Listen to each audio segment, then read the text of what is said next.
বেগুন? 30 টাকা কিলো।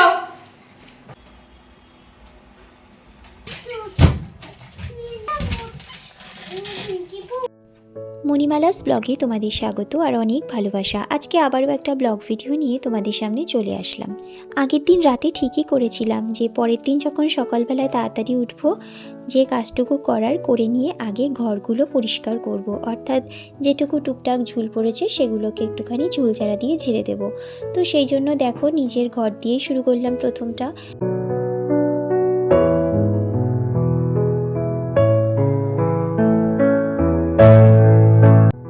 ঘর ঝাড়তে ঝাড়তে চলে আসলাম রান্নাঘরে, একটু লিকার চা বসিয়ে দিলাম। তারপর দেখো বারান্দাটা ঝেড়ে নেব, তারপর ঝাড়বো মায়ের ঘর, দাদার ঘর। তো এখনও দেখো তোজো ঘুম থেকে ওঠেনি, আমার শাশুড়ি মাও ঘুম থেকে ওঠেননি। তাই ভাবলাম সবাই ওঠার আগে যতটা পারবো কাজটা এগিয়ে রাখবো। আর তোজো উঠে গেলে দুষ্টুমি করবে, তখন ও চাইবে আমার সাথে কাজ করতে। সেই জন্য আমি তাড়াতাড়ি করে এই কাজগুলো করে নিলাম। প্রত্যেক দিন না হলেও মাসে অন্তত 4বারও যদি এরকমভাবে করা যায় না, তাহলে কিন্তু আর ধুলোটা পড়ে না। আর আমি দেখেওছি, আর আমার আগে খুব পরিশ্রম হতো। অর্থাৎ আমি ভাবতাম কি যে একবারে সব করব না, একটু একটু করে বুলিয়ে নিলেই তো হয়ে যায়, সেরকমভাবে ময়লাটা হয় না। তো সেই টেকনিকটাই কিন্তু আমি কাজে লাগিয়ে নিলাম। তারপর দেখো এদিকে আমি চা করে নিয়ে আবার চলে গেলাম বাকি কাজ করতে।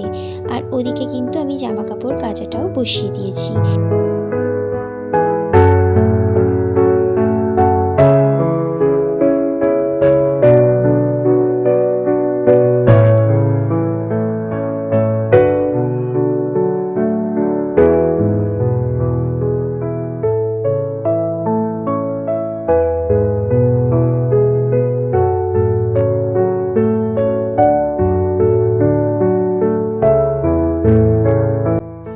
প্রত্যেকটা ঘর, বারান্দা, রান্নাঘর সব ঝাড়টার দিয়ে দেখো আমি আস্তে আস্তে যতটুকু ধুলো হয়েছে সবটাই বার করে দিচ্ছি।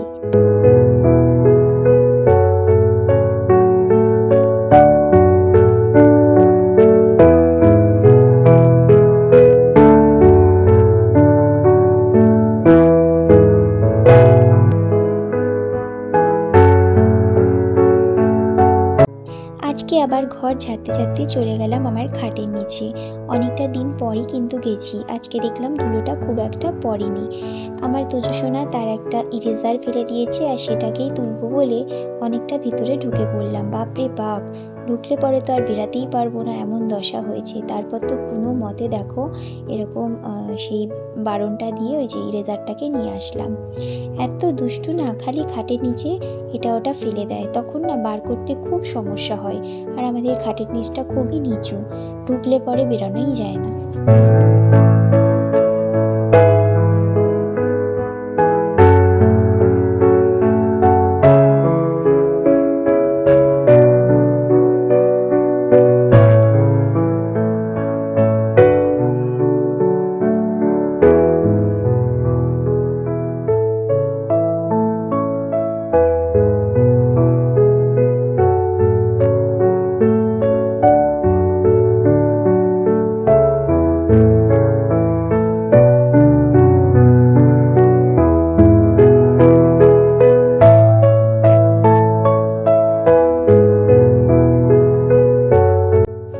ছেড়ে নিয়ে এবার একটু চা খেতে বসলাম।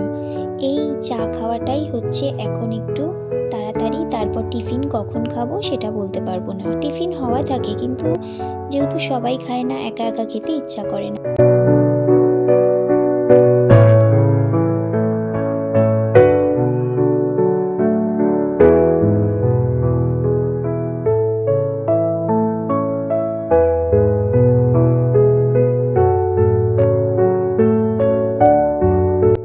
এবার আমি চলে আসলাম আমার পর্দাগুলো ঠিক করতে। সেদিন পর্দাগুলো পাল্টেছিলাম, কিন্তু কমপ্লিট কাজ আমি করতে পারিনি, সেই জন্য পুরো কমপ্লিট করছি। আর এই দেখো এই ফুলগুলো ছিল, এগুলোকে একটু ঝেড়ে আবার লাগিয়ে দিচ্ছি।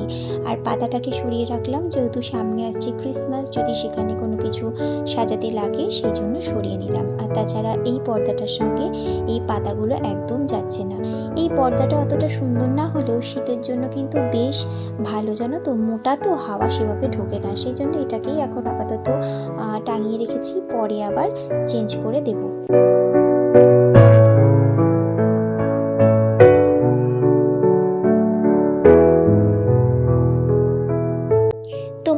অনেকেরই মনে হতে পারে যে দিদিভাই তুমি এই যে খাটের সামনে পিঙ্ক হোয়াইট কালারের যে একটা কাপড় দিয়েছো, কেন দিয়েছো?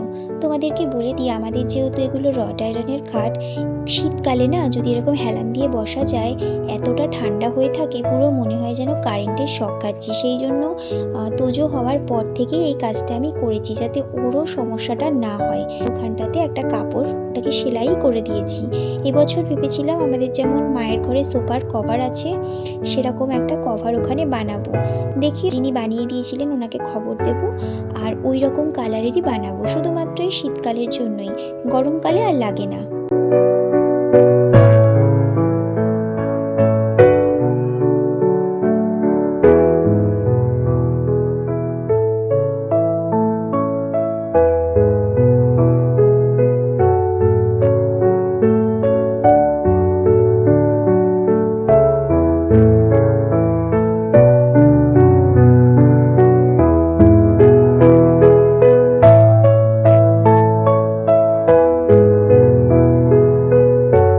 ঘর ঝাড়লে যে কাজটা মেন সেটা হলো বিছানার চাদর চেঞ্জ করা, তো সেটা কিন্তু আমি করে দিয়েছি। আর দেখো আজকে আমি এই ইয়েলো কালারের চাদরটা পাতলাম।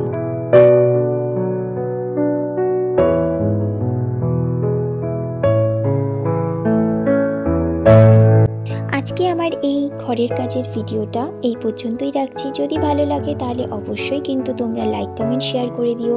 আর যারা আমার ইউটিউব চ্যানেল থেকে দেখছো তারা কিন্তু চ্যানেলটাকে সাবস্ক্রাইব করে পাশে থাকা বেল আইকনটা প্রেস করতে ভুলো না, তাহলে আমার চ্যানেলে আসা ভিডিও সবার প্রথমে তোমাদের কাছেই কিন্তু নোটিফিকেশন পৌঁছে যাবে। ভালো থেকো, সুস্থ থেকো, আবার একটা নতুন ভিডিও নিয়ে তোমাদের সামনে চলে আসবো।